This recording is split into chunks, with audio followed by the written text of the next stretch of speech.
Hi there, this is Stuart Fenton and we are back with section 4 of the ChemSex knowledge series, and this one is titled What Do Gay Men Need to Remember About ChemSex and HIV? First of all, I'm just going to give a brief history of ChemSex and HIV, and it's a little bit from a personal perspective of my own.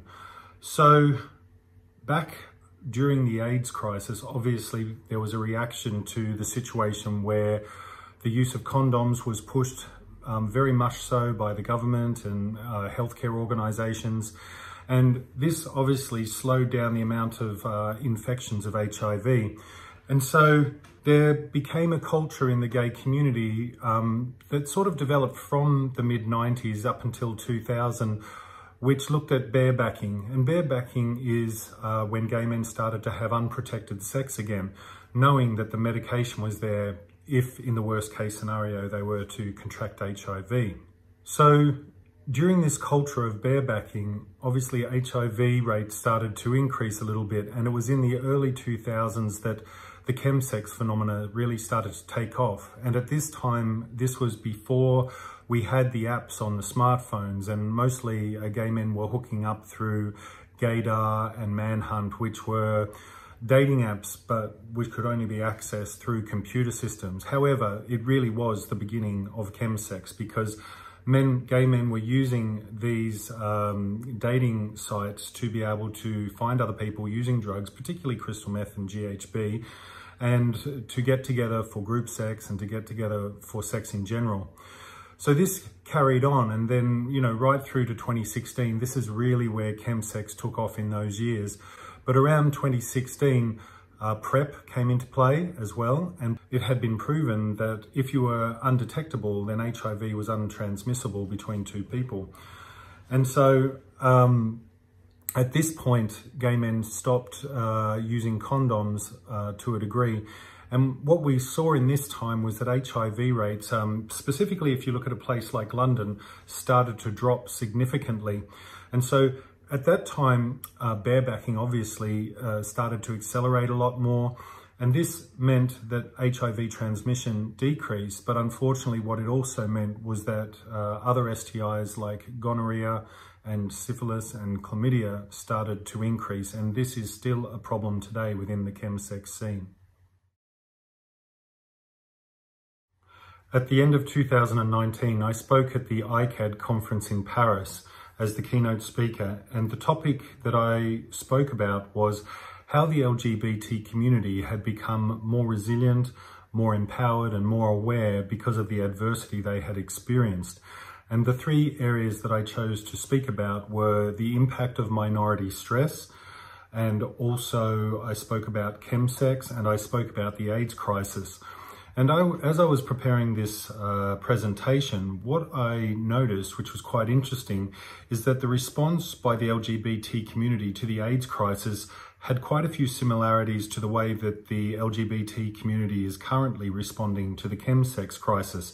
And I thought it would be quite interesting to just have a look at that now before we begin looking at HIV and ChemSex in greater detail.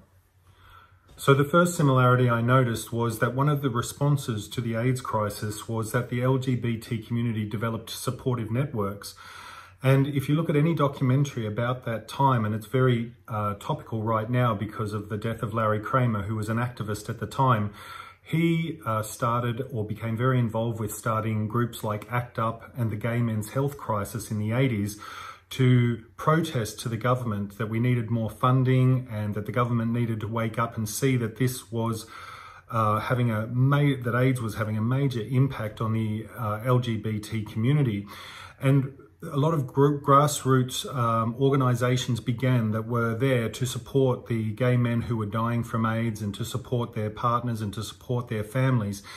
And, some of the organisations that were born out of that time were places like Econ in Sydney, the Also Foundation in Melbourne, and then in America you have the Gay Men's Health Centre in New York City. And you can see that these places developed en masse, around the world. You could probably find them in all the major gay hubs of the world. But what we're seeing today here as a response to the ChemSex phenomena is a lot of similar organisations that either existed as a response to the AIDS crisis or have developed now to respond to the ChemSex phenomena. And some examples of that are 5016 Street in London, which is these days very much tailored towards gay men's health, and especially they have therapists and healthcare workers that know quite a great deal about ChemSex. But you also have these organisations developing, such as Antidote in London, and another one called London Friend. You know, recently in Thailand, a LGBT rehab called R12 started, and within that program they developed CAP, which was the ChemSex Abstinence Project, which was specifically for chemsexes. And anywhere you look, anywhere in the world, you will find that any LGBT health organisation now is starting to respond to the chemsex phenomena by developing specific tracks and programs to help gay men. The second response to the AIDS crisis that occurred was that community events began, and they were developed in order to share experiences and for people to learn how to emotionally support each other. And so, you know, one example of that was the quilt project that started in the US. And, you know, each part of a quilt was designed by families and friends of a person who had died of AIDS. And eventually all these quilts that were dedicated to different people were sewn together, and this quilt ended up being held, started being presented at vigils and candlelight vigils, things like this, and then ultimately in pride marches around the world. So this too has started to occur a little bit with the chemsex phenomenon too, in that different programs are running within LGBT organisations. So for example, at the Melbourne Positive Living Centre in Australia, they started a program called Unwired, and this was where different LGBT people could come and work on their chemsex issues, but also support one another in their chemsex journey. And also another example of this is the International Forum, which began 3 years ago in London, the European Chemsex Forum, and then again in 2018 in Berlin and 2019 in Paris.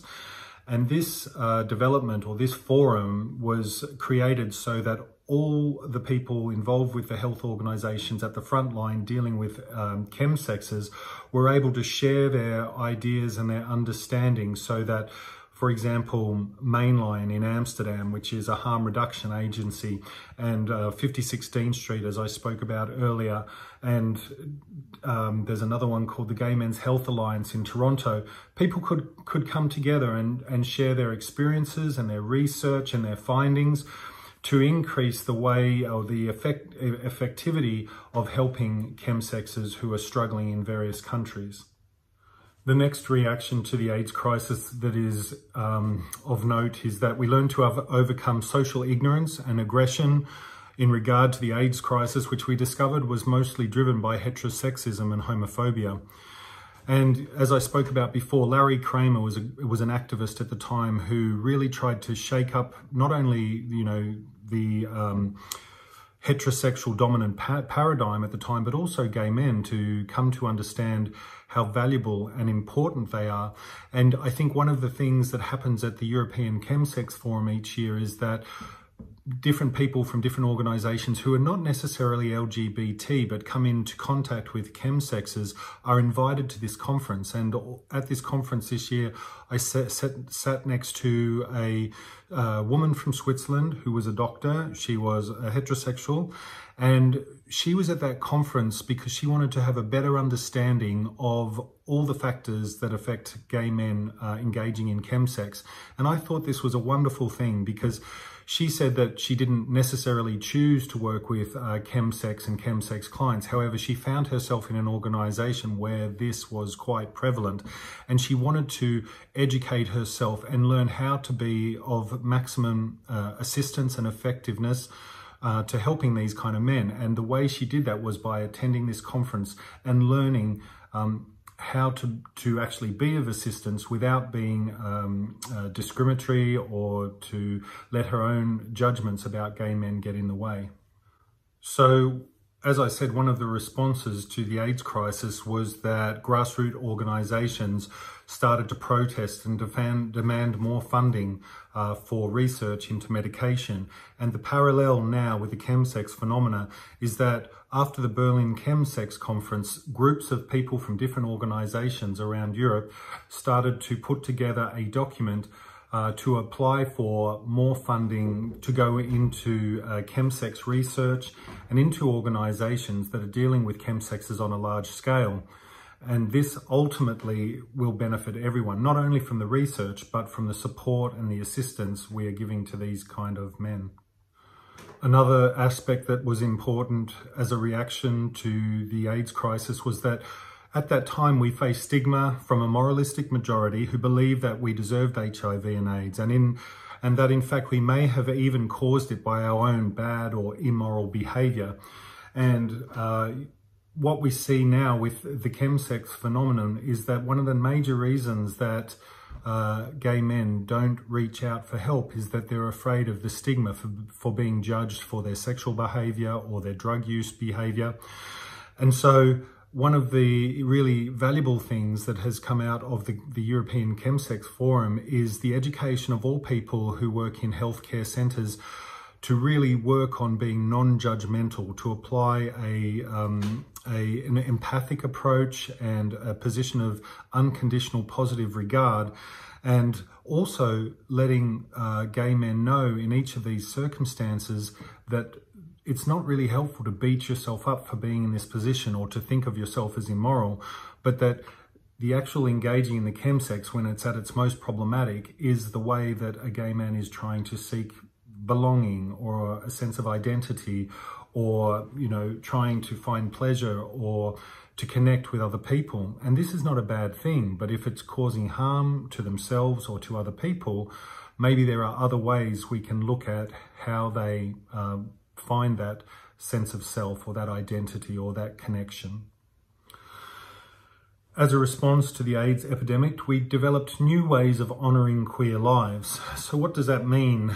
You know, as I spoke about before with the Quilt Project, this was a way that the LGBT community found that they could pay respect to the gay men that had died of AIDS. And not only, you know, was it a personal thing, it was something that they wanted to do on a public scale, as I said before, at pride marches and candlelight vigils out in the open. And this allowed us to honour those queer lives. And I think that in terms of the chemsex phenomena, there are gay men who are dying from chemsex. And, you know, just to give an example, again, with Larry Kramer's recent death, a lot of the comments on Facebook ended with "rest in power." And I think this is a good example of how we're honouring gay lives, such as Larry Kramer, you know, rather than saying "rest in peace, rest in power," as a response and with respect to all the good he did by his protesting and demanding of respect for gay men. As a response to the HIV crisis back in the 80s, we learned so much about queer health, and we developed an infrastructure of delivery so that gay men could get all their needs attended to. And this took quite a bit of time. And what I love about what's happening now, since, for example, the chemsex phenomena is really only 10 years old, in Europe and in the UK, is that, again, these organisations like 5016 Street, London Friend, Antidote, and, you know, a whole range of different organisations through Europe, they are all gathering their knowledge and they're sharing their knowledge, and they're doing all that they can to really support gay men to be the healthiest that they can be and to look after themselves and to understand and practice good self-care.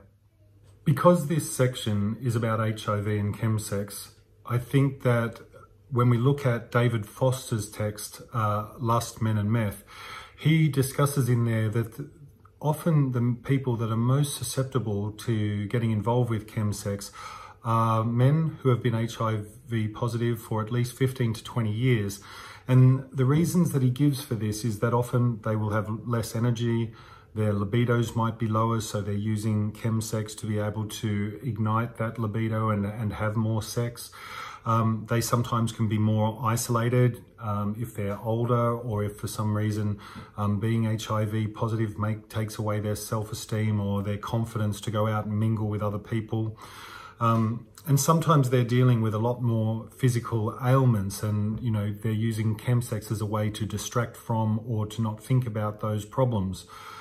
Sometimes too, people who've been HIV positive for 15 to 20 years can often feel older and more lonely, and to avoid really worrying about the fact that they're getting older on the gay scene or that they're feeling lonely, ChemSex is the way they are choosing to connect with other men and to not have to worry or think about these issues.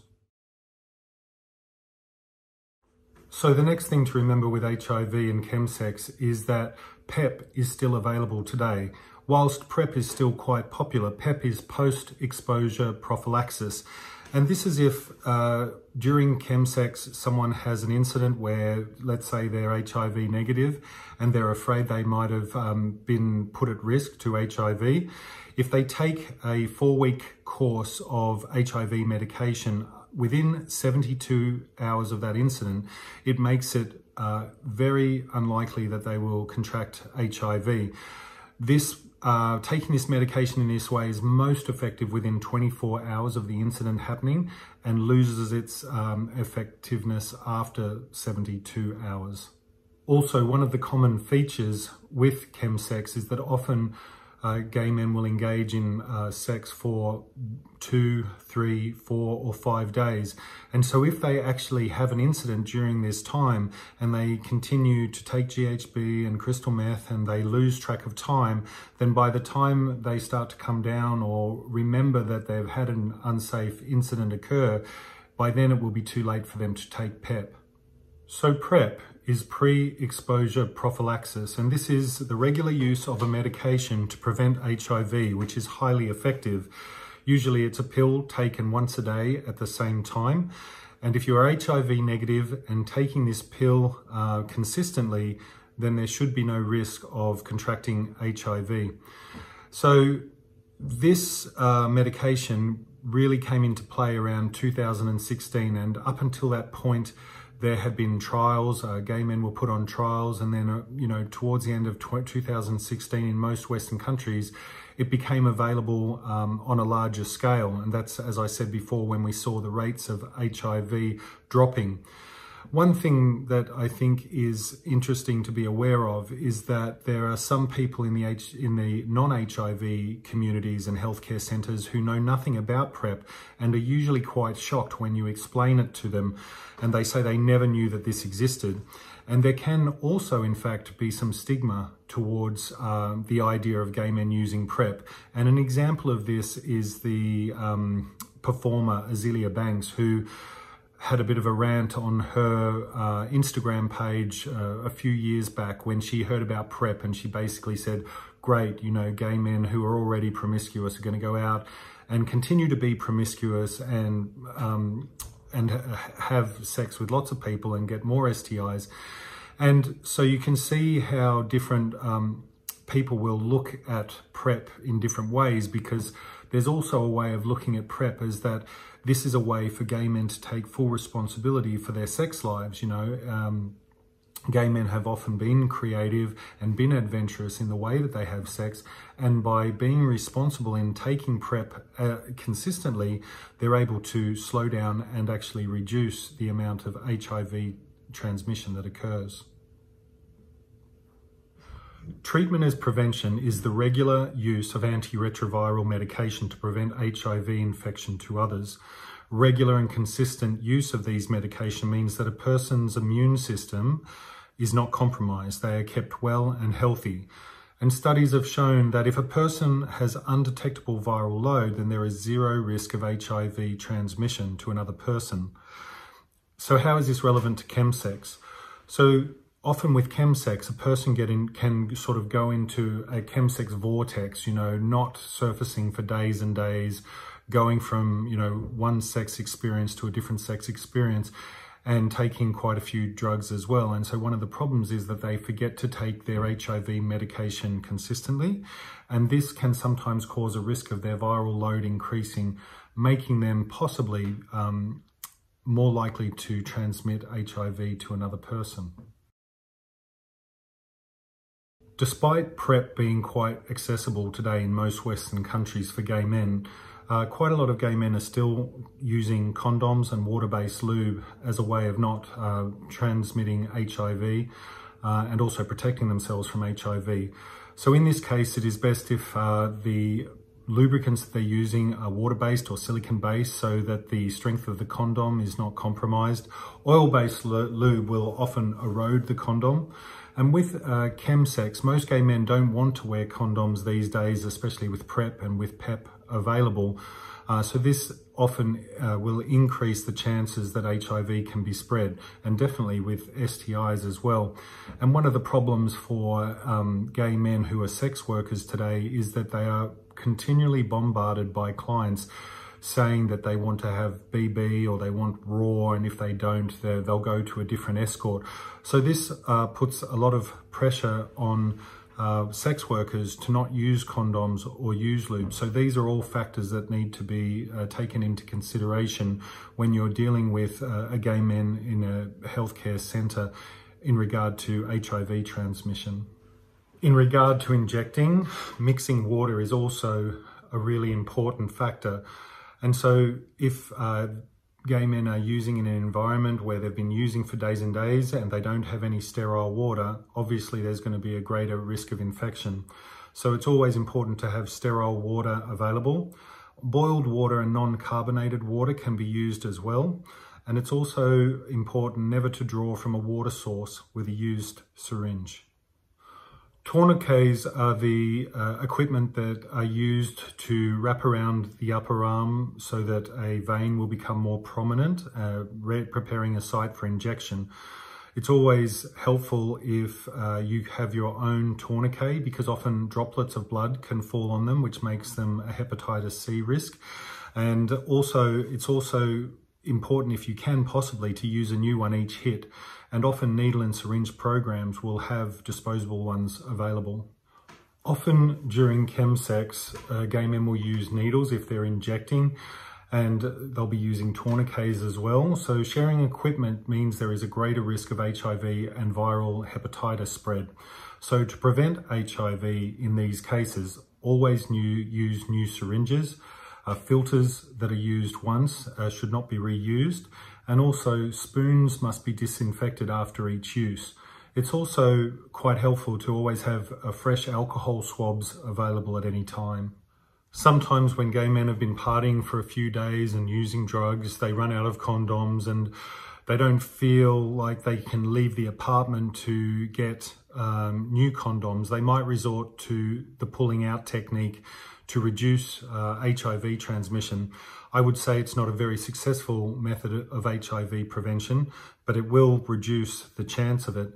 So pulling out involves removing the penis before ejaculating during anal sex. But one of the problems with this is that the HIV virus can stay alive within pre-cum. So using pulling out also runs the risk of not pulling out in time.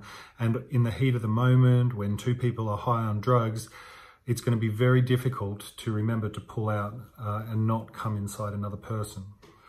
So sero-sorting is the next aspect of ChemSex and HIV that I want to talk about.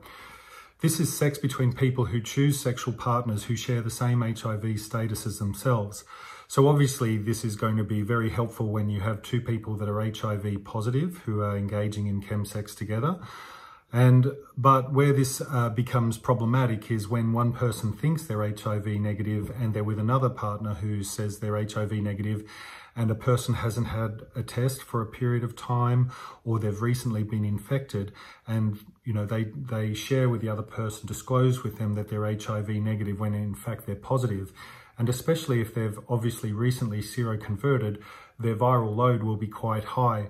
So, this is also a very risky way of trying to reduce HIV transmission.